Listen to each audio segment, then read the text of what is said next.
आज लोकसभा में इकरा हसन ने किसानों के मुद्दे को उठाया, जिससे सदन में काफी हलचल मच गई। इकरा हसन ने किसानों की समस्याओं को लेकर आवाज उठाई, विशेष रूप से उन क्षेत्रों के लिए जहां वे प्रतिनिधित्व करती हैं। जब उन्होंने यह मुद्दा उठाया तो कुछ क्षणों के लिए सदन में ठहराव आया और सभापति ने उन्हें टोका, जिसके बाद सदन में हल्की हंसी छा गई। यह माना जा रहा है कि उनकी स्पष्टता और दृढ़ता के कारण यह प्रतिक्रिया हुई। इकरा ने इस दौरान अपने भाषण में किसानों की समस्याओं पर जोर दिया और सरकार से इन मुद्दों पर ध्यान देने की मांग की। उनके इस पहले भाषण ने सदन के कई सदस्यों का ध्यान आकर्षित किया। https://www.patrika.com Shamli News 28 years old Ikra Hassan took oath in Parliament Lok Sabha session.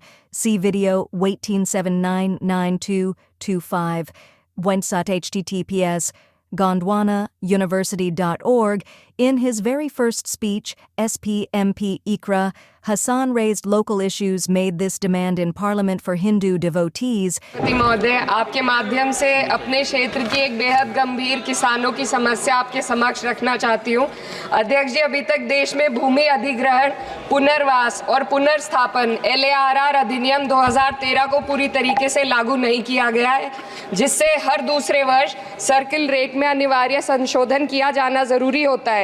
मेरे क्षेत्र के जनपद शामली में दिल्ली देहरादून इकोनॉमिक कॉरिडोर में किसानों की भूमि अधिग्रहित की जा रही है, परंतु 2013 से अभी तक सर्किल रेट में उन्हें मुआवजे में फ़ायदा नहीं मिल पा रहा है। सहारनपुर व बागपत के सर्किल रेट अपडेट नहीं किए गए हैं, इससे किसानों को जो मुआवजा मिल रहा है वो बहुत कम है। और जनपद सहारनपुर की तहसील नकुड़ में अम्बाला ग्रीन हाईवे में किसानों की ज़मीनों का अधिग्रहण, यहाँ समस्या श्रेणी सर 2 मिनट बस 2 मिनट का 1 मिनट यहाँ किसानों की समस्या श्रेणी परिवर्तन की है। उनको उनकी ज़मीन की कैटेगरी बदल कर उन्हें ना तो उसे उपजाऊ ज़मीन का धन्यवाद चौधरी, थैंक यू। धन्यवाद सभापति महोदय, आपके माध्यम से अपने क्षेत्र की एक बेहद गंभीर किसानों की समस्या आपके समक्ष रखना चाहती हूँ।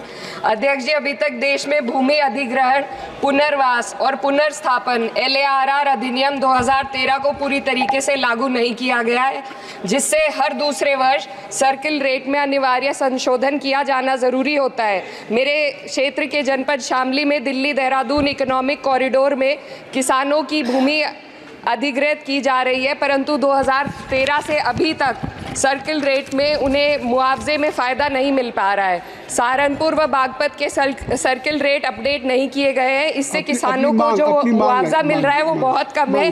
और जनपद सहारनपुर की तहसील नकुड़ में अम्बाला ग्रीन हाईवे में किसानों की ज़मीनों का अधिग्रहण, यहाँ समस्या श्रेणी सर 2 मिनट बस 2 मिनट का 1 मिनट यहाँ किसानों की समस्या श्रेणी परिवर्तन की है। उनको उनकी ज़मीन की कैटेगरी बदल कर उन्हें ना तो उसे उपजाऊ ज़मीन का धन्यवाद सभापति महोदय, आपके माध्यम से अपने क्षेत्र की एक बेहद गंभीर किसानों की समस्या आपके समक्ष रखना चाहती हूँ।